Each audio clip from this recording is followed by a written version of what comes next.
Good afternoon, folks. Thank you for coming back to another Tony Montana video.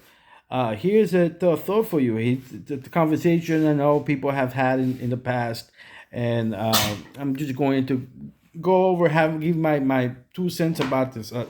The thought of training your American Pit Bull Terrier, game bred American Pit Bull Terrier, for protection or some sort of attack sport like shot hunt, or if I'm not pronouncing it correctly, forgive me. But yeah. So first we have to understand the nature of the breed, how it was created.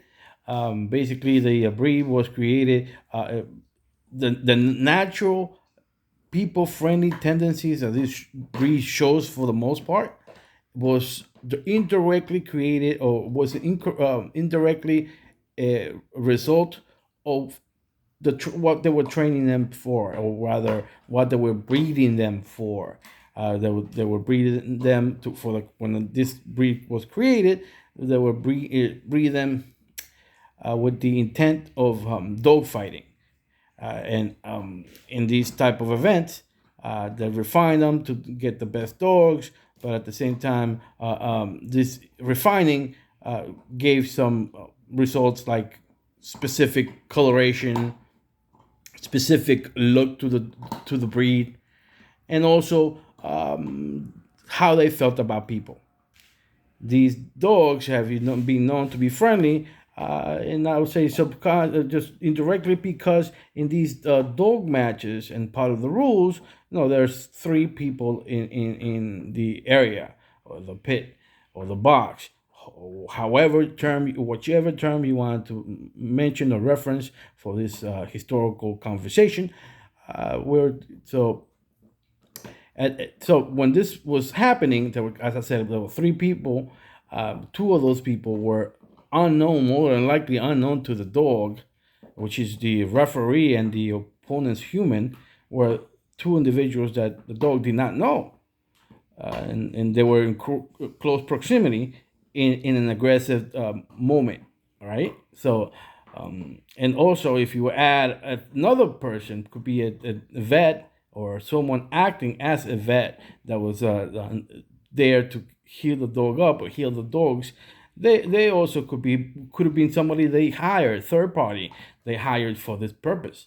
And so the dog had to be calm enough, had to be able to be attended with different, surgical utensils, tools, without actually attacking. Even though this is post the fight, even though that was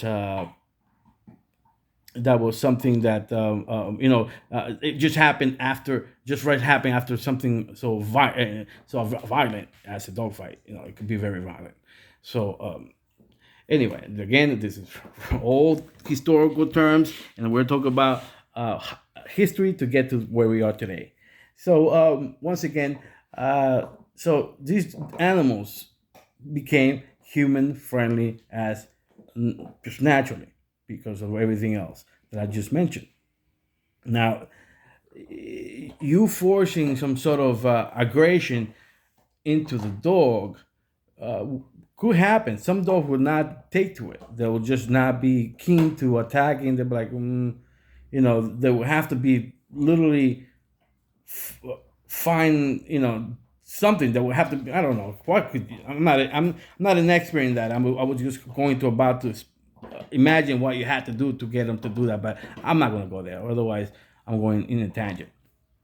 But naturally they won't. But some of them will do that, because again, they're you might find variation. These are not robots. These are human, not human. These are living beings that basically have their own personalities. They're not the same. So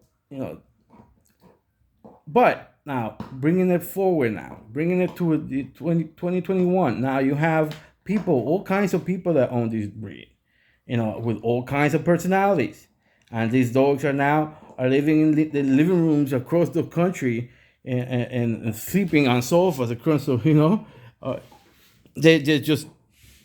And if you don't know, or like if you have a certain personality, for example, if you have, and again, I will This could be guy, female. It doesn't matter because happens to everybody. Maybe you have the dog for for comfort, emotional comfort, and at some point, I've definitely enjoyed these dogs for emotional comfort. So I do appreciate that. I appreciate when I've felt down for X reason.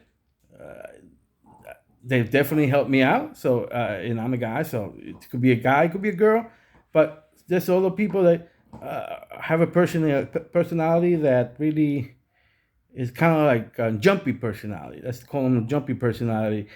They get startled fast, or they and or and the dog may go into protection mode because because they could develop this protection sense to the point that every time somebody comes along close, or they know, oh, this usually triggers my owner's jumpiness, they might learn to be aggressive towards that to stop it from happening, and they could develop into more of an aggression with bite, and this or could be a person that's really in a bad neighborhood, and they something happened with their owner and the dog when they were younger, and they didn't do anything. So it's like now, and they saw the situation. So now this time is older, bigger, and now is after that it's not happening, but it's never gonna happen again. And they get to that situation that they need to work and they need to protect. In these situations, I would say if you're that personality that really you don't see yourself being able to change the way the dog reacts in situations in the public that could make it aggressive or show aggression, then I think that's the only situation that I would say yes, you should take them to protection work on some sort of if not protection work, some sort of training to so like they could train the dog and you, and what's the proper way of reacting for the dog, and what's the proper reaction or action by the owner when things happen. So because in those situations the communication hasn't been established in that, hey, you don't react when I do that. Kind of basically a communication between owner and animal. So I think that for protection work, if you really feel that way, and you already have some really those tendencies to be very nervous, and you want a loving dog, but at the same time not make them into a nervous dog or a reactive dog that can potentially attack attack someone that you don't want to attack because there's no reason to defend you, then you should train them, should educate them in the proper way of reacting in these situations. Okay, you can't have your cake and eat it. Eat it too. Well, you can, I guess, in terms of if you want to have these beautiful dogs and not be able not have to deal with situations that so you have to go about and train your dog. If you can't do it yourself, then get some help. But it is what it is. This is a nice, beautiful work in the bloodline. I normally don't encourage any type of bite work or training like that work because these dogs are very strong, very intelligent, undeterring. They're not they're relentless. So really, you don't want that and then say, yes, I like this biting people thing. I like the taste of human blood kind of thing. I don't feel so bad anymore about biting a person. I don't like that part. But if you can, if you have a litter of dogs, and sometimes you find one that just seems appropriate for that type of work and nothing else, I guess you should, make sure that you don't breed that dog, and maybe that dog is the best dog in those events, but just don't breed them, and simple as that.